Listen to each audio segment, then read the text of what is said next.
ठीक, कैसे हैं आप सभी। उम्मीद कर रहा हूँ सब एकदम खुश होंगे और अपनी पढ़ाई कर रहे होंगे। तो आज बच्चा हम लोग फिर से एक बार मिले हैं। Chapter number 5 class 8 playing with numbers. Numbers के साथ खेलना है।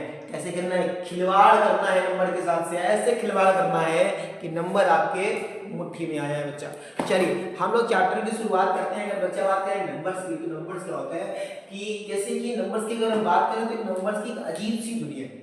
ये अजीब सी दुनिया है। इसमें हर प्रकार के प्राणी मिल जाएंगे। जैसे आपको रियल लाइफ में प्राणी मिल जाएंगे, तो जैसे नंबर्स की दुनिया में हर प्रकार के प्राणी मिल जाएंगे। कुछ निगेटिव होंगे, कुछ पॉजिटिव होंगे, कुछ इंटीजर्स होंगे, कुछ फ्रैक्शंस में होंगे, कुछ डिनोमिनेटर्स में फॉर्म में होंगे, कुछ न्यूमरेटर फॉर्म में होंगे, कुछ ऐसे भी होंगे जो रूट्स के फॉर्म में होंगे, अंडर रूट्स के फॉर्म में होंगे, कुछ ऐसे होंगे जो डेसिमल्स के फॉर्म में होंगे।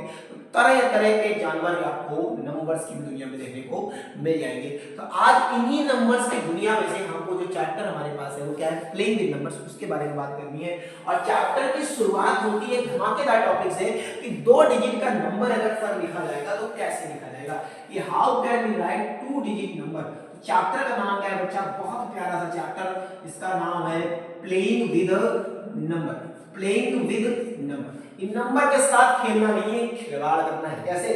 आप चैप्टर की अगर मैं बात करूं, शुरुआत करने जा रहे हैं, तो चैप्टर में बात कर दी गई कि 2 डिजिट नंबर लिखा कैसे जाता है। कि 2 डिजिट नंबर जो है वो लिखा कैसे जाता है। कि 2 डिजिट का नंबर अगर आपको लिखना होगा तो आप कैसे लिख पाएंगे हम 2 डिजिट के नंबर को। सबसे पहले अगर मैं आपको 2 डिजिट का नंबर दिखाऊं, जैसे मेरे पास हो गया 27, 29, 30, 10, 11, ये सब 2 डिजिट नंबर है। ऐसे नंबर जिनमें 2 डिजिट होती हैं, ऐसे नंबर जिनमें 2 डिजिट होती है। या बचपन की अगर बात करें तो ऐसे नंबर जिनमें टेंस या जीरोस होता है। टेंस या जीरो डिजिट होती है, तो ऐसे नंबर कहता है वंस टेंस। आपने पढ़ा है ना, ये हो गया वंस, ये हो गया टेंस। तो ऐसे नंबर जिनमें 2 डिजिट होती है उनको हम लोग क्या कहते हैं बेटा? 2 डिजिट नंबर कहते हैं। अगर इस नंबर को मैं ध्यान से देखूं तो नंबर बन के कैसे आया होगा सर? ये नंबर बन के कैसे आया होगा सर? अगर इस नंबर को ध्यान से देखा जाए तो नंबर कैसे बना होगा? ये ऐसे बना होगा कि सर पहले ये 20 रहा होगा, 20 का मल्टीप्लाई सर आपने 1 से किया होगा, फिर प्लस किया होगा सर 7, तभी तो बन गया 20 * 1 12 और 27। जैसे अगर हम बात करें 37 या 38 की बात कर लेते हैं, तो 38 कैसे बना होगा सर? 30 into में 1 किया गया होगा प्लस 8 किया गया होगा, ऐसे तो कह सकता है। ठीक है, हम 29 की बात कर लेते हैं, 29 into में 1 प्लस 9 किया गया होगा, सॉरी 20 into में। और 13 की बात करें तो 10 into में 1 प्लस 33 किया गया होगा, ऐसे नंबर बन जाएंगे। तो अगर इस नंबर को आप पैटर्न को अगर आप ध्यान से देख पा रहे हैं बेटा, पैटर्न को अगर आप ध्यान से देख पा रहे हैं, पैटर्न को आप समझ पा रहे हैं, इसको महसूस कर पा रहे हैं, तो अगर मैं इस पैटर्न को एक तरीके से और लिखना चाहूं कि 10 into में 2 प्लस 7 में लिख सकता हूं। इस पैटर्न को मैं लिखना चाहूं तो 10 into में 3 into में 2 प्लस 9 लिख सकता हूं। और इस पैटर्न को लिखना चाहूं तो 10 into में 3 प्लस 8 भी लिख सकता हूं बच्चा। बोलो हाँ ना बोल भाई? ठीक है, बिल्कुल सही। अब अगर आप इन तीनों पैटर्न्स को ध्यान से देखें तो आपको कॉमन क्या दिख रहा है कि सर सब जगह तो 10 ही 10 है, सब जगह तो सर 10 ही 10 है। बस क्या है, जो मल्टीप्लिकेशन में से यहां के जो नंबर है ये डिफरेंट हो गए सर, और लास्ट वाले डिफरेंट हो गए। तो क्या सर अगर मैं इस नंबर को एक टर्म्स के नाम में नाम लेना चाहूं कि ऐसे टर्म्स अगर मुझे कभी भी कोई 2 डिजिट का नंबर बोले सर और मुझे डिजिट ना भी लगाए, तो अगर मुझे खाली कह दे कि a इतना है या कुछ संख्या इतनी है ऐसी है, तो कैसे निकालेंगे सर? अगर इसको नाम तरीके से दें तो क्या लिखेंगे? पहले सर 10 आता है, ये तो कंफर्म करा दिया आपने कि सर 10 तो आएगा, सर ये तो कंफर्म हो गया कि सर 10 के प्लेस में तो 10 तो रहेगा। 10 कंफर्म हो गया, अगर 2 डिजिट का नंबर है 10 तो कंफर्म हो गया। अब इसकी क्या है कि मल्टीप्लाई किससे होगा सर? ये डिसाइड होगा। तो मल्टीप्लाई किससे होगा? बाय का उसका नाम लेते हैं a। अगर a लिखे तो 1 आएगा तो 1 से हो जाएगा, 2 आएगा 2 से हो जाएगा सर, 3 आएगा 3 से हो जाएगा, 4 आएगा 4 से हो जाएगा, वो जाएगा। फिर सर क्या है, प्लस का साइन भी सर कंफर्म है कि प्लस होना है सर। अब यहाँ पर सर एक नंबर और लेंगे, इसका नाम लेंगे सर b। क्या नाम लेते हैं? b। अब सर b 1 होगा, 2 होगा, 3 होगा, 4 होगा, 5 होगा, जो होगा वो जोड़ लेंगे ना भाई, क्या दिक्कत है? हम लोग क्या करेंगे बच्चा कि 10a + b कर लेंगे बाबू। क्या कर लेंगे? 10a + b। अब हमारे पास एक यूनिवर्सल नंबर निकल आया कि जब भी हमें 2 डिजिट का नंबर निकालना होगा हमारे पास ये नंबर है और हम चुटकी हो जाएंगे, इसी फार्मूले में रखेंगे सर और हमारे पास नंबर आ जाएगा। इसे हमसे कहेगा कि 2 डिजिट का एक नंबर लिखो, कि 2 डिजिट का नंबर एक लिखना है, तो 2 डिजिट नंबर क्या लिखेंगे सर? 10a + b लिख देंगे सर। अगर वो कहेगा 10 के प्लेस में ये होना चाहिए, 1 के प्लेस में ये होना चाहिए, सर को भी लिख देंगे। अगर वो बोल देगा सर 10 के प्लेस में 2 होना चाहिए, यहां सर 10 लिखे 2 रख देंगे और 1 लिखे 1 रख देंगे, तो क्या हो जाएगा? 21 हो जाएगा नंबर। तो सर अगर अब 2 डिजिट का नंबर आएगा सर अपन फोड़ देते हैं, कोई दिक्कत वाली बात नहीं है सर। अगर 3 डिजिट के नंबर की बात करें भैया, इसकी बात करें बच्चा, 3 डिजिट के नंबर की बात करें, 3 डिजिट नंबर, अगर 3 डिजिट के नंबर की बात करें सर, क्या इनमें भी एक पैटर्न होता है क्या सर? ये भी एक किसी पे, तो आइए समझते हैं पहले कि इसे 3 डिजिट के नंबर से लिख दिया 103 और 107 लिख दिया। चलो उसको 107 ना लिख करके एक थोड़ा बड़ा नंबर लेते हैं आपको समझ में, इसको मैं सर लिख देता हूं 897 लिख देता हूं बच्चा। ठीक, अगर इस पैटर्न को मैं लिखना चाहूं तो मैं 100 इनटू में 1 का मल्टीप्लाई कराऊंगा प्लस लिख दूंगा 100 * 100 आएगा। अगर इसको मैं देखूं तो इसको भी 100 लिख सकता हूं, इनटू में 8 लिख दूंगा प्लस 97 लिख दूंगा, सर साइन मल्टीप्लाई आपस में हो जाएगा। या इसको मैं एक तरीके से और कह सकता हूं सर, अगर मैं यहां पर 103 ना लिख करके सर मैं यहां पर 130 होता तब तक करते तो कुछ नहीं करते बेटा, 100 का मल्टीप्लाई करते 1 से प्लस 30 लिखते। अब अगर मैं इन दोनों पैटर्न्स की बात करूं या इन तीनों पैटर्न्स की बात करूं, तो अगर इन तीनों पैटर्न को मैं एक तरीके से और लिख सकता हूं कि सर 100 का मल्टीप्लाई 1 से करिए, सर ऐसा करते हैं 30 थोड़ा बड़ा लगता है क्योंकि सर हमने नंबर्स क्या पढ़े सर, ये नंबर तो सर 0 से लेके कितने तक के पढ़े हमने सर, 0 से लेके सर अपने तो 10 तक 9 तक पढ़े, फिर सर 0 से लेके 9 तक 10 नंबर होते हैं और बाकी जो नंबर होते हैं इन नंबर के कॉम्बिनेशन से बनते हैं। तो क्यों ना इस नंबर के कॉम्बिनेशन को तोड़े, तो अगर मैं इसको ऐसे लिखूं बच्चा तो 10 इनटू में 3 लिख सकता हूं सर, तो सर 10 इनटू में 1 लिखूंगा सर और प्लस में सर 3 लिखूंगा। अब इधर ये कांसेप्ट थोड़ा अच्छा लगा है कि सर हमारे पास में 1 2 और 3 लगभग 0 से लेकर के 1 नंबर से इस्तेमाल किया है सर, 0 से लेकर के 10 नंबर के बीच के ही नंबर इस्तेमाल किए, मतलब ऐसा नहीं है कि सर हम कॉम्बिनेशन पे, मतलब तो 2 डिजिट नंबर हो जाएगा सर, तो हम कॉम्बिनेशन पे लिए सर, कैसे गए हम अगर इसको मैं ऐसे लिखता अच्छा ये 100 इनटू 8 और 97 लिखता अच्छा, तो मैं सर 9 में 10 ले लेता सर और 10 का मल्टीप्लाई सर मैं 9 से करा देता प्लस 7 कर देता, तो बात से भी नहीं। तो अगर इस पैटर्न को सर मैं ध्यान से देखता हूं तो मुझे क्या दिखता है सर कि दोनों में 100 तो कॉमन है सर, तो अपन क्यों ना मैं सर 100 को लिख देते और पीछे वाले नंबर से चेंज हो रहे, यहां पर 1 था, यहां पर इसका देखो ऐसे नंबर्स बच्चा जो चेंज होते रहते, जो दोगरे लोग होते हैं ना उनकी इनकी वैल्यू फिक्स नहीं होती, नहीं कि आज यहाँ पर है कल वहां पर है कल इसके साथ है पता नहीं, उनको हम लोग वेरिएबल्स कहते हैं। तो यहाँ पर एक वेरिएबल डालते हैं सर कि ए हो जाएगा सर, अगर एक ही वैल्यू 1 होगी तो 1 रख लेंगे और 2 होगी तो सर 2 रख लेंगे। अब हम लोग बात करते हैं कि बच्चा पीछे 10 तो सर दोनों में कॉमन था सर, तो इसका क्यों ना करें सर, इसको भी ऐसा करते हैं फिक्स ही कर लेते हैं, तो क्या कहते हैं फिक्स कर लेते हैं, क्या कहते हैं बच्चा फिक्स ही इसको भी कर लेते हैं। ठीक, क्या करते हैं सर कि 100 तो अपने पास फिक्स था सर, ए भी फिक्स हो गया सर, ए मतलब वेरिएबल हो गया सर, ये तो दोगला आदमी से चेंज होता रहेगा। फिर आप लोग क्या कहते हैं सर 10 ये अच्छा आदमी से ये तो कभी चेंज नहीं होगा।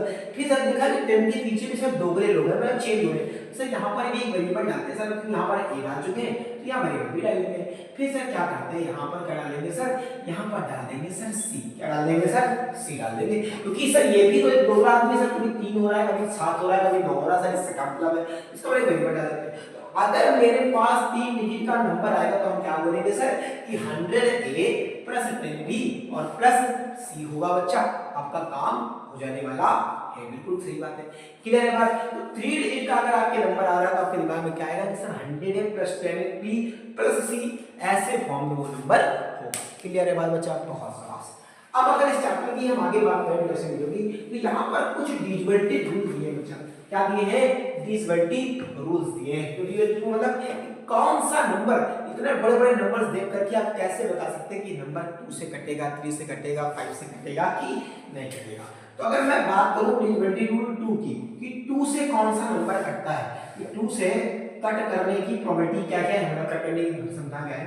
तो ऐसे कोई भी नंबर जिनका एंड में, जिनकी एंड में या तो 0 है या तो 2 है या तो 4 है या तो 6 है या तो 8 है या तो अगर इतना नंबर किसी को दिया जाता है तो 100% है, 100% है कि वो नंबर 2 से कटेगा।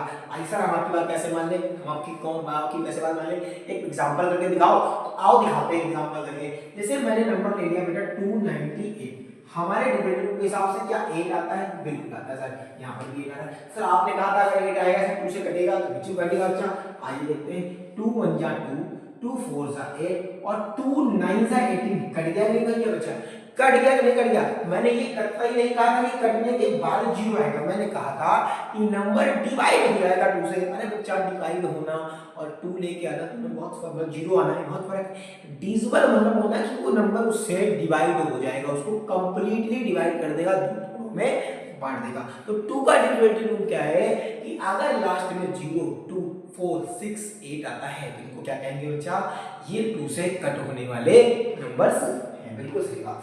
चलिए अगर हम 3 की डिविजिबिलिटी रूल की बात करें, किसकी बात करें बच्चा, 3 की डिविजिबिलिटी रूल की बात करें तो अगर सारे नंबर्स का सम ऑफ ऑल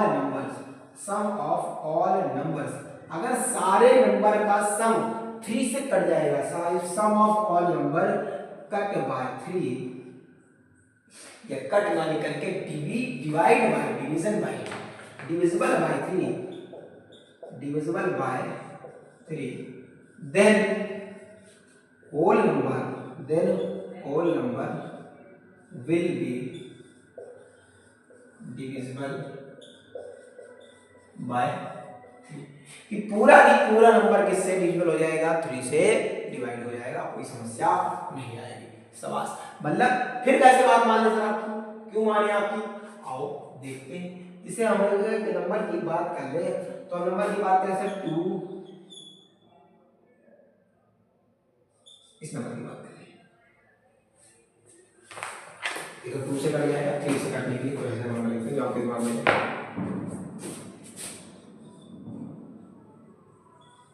3 सर ये तो सब 3 कैसे लिखा है, अरे सर ऐसा नंबर लिखिए ना ये सब थोड़ा सा कंफ्यूजिंग नंबर करेगा उनको। आओ बच्चा फिर बड़ा नंबर लिख लेते हैं 1।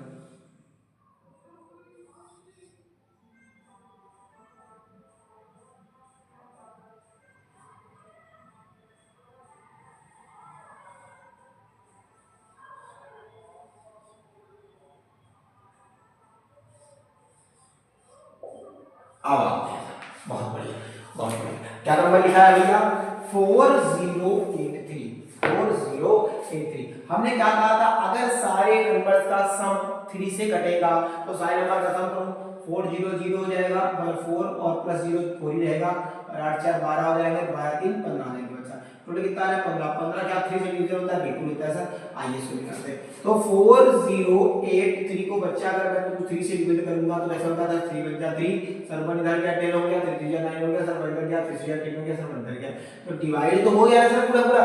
अब ऐसे नंबर जो जिनका सम 3 से डिवाइड हो जाएगा वो भी पूरे तरीके से कंप्लीट 3 से डिविजिबल होंगे ही होंगे। 5 का डिविजिबिलिटी रूल बच्चा सिंपल है। 5 का डिविजिबिलिटी रूल सबसे सरल है, सबसे बेस्ट है कि अगर 5 से अगर कोई नंबर काटना है, अगर 5 से नंबर कटेगा तो उसके आखिरी में 0 होना चाहिए या तो 5। इसके अलावा कुछ भी होगा 5 से कटने वाला नहीं है। डेसिमल में कट सकता है लेकिन कंप्लीट नहीं कटेगा, कंप्लीट डिविजिबल नहीं होगा। ठीक है, हम लोग यहाँ पर कंप्लीट करते हैं। फिर हम लोग अगर आगे बात करें तो ऐसे नंबर्स, ऐसे हम अगर 8 की डिविजिबिलिटी रूल की बात करें तो 8 का डिविजिबिलिटी रूल क्या है कि सम ऑफ लास्ट 3 डिजिट,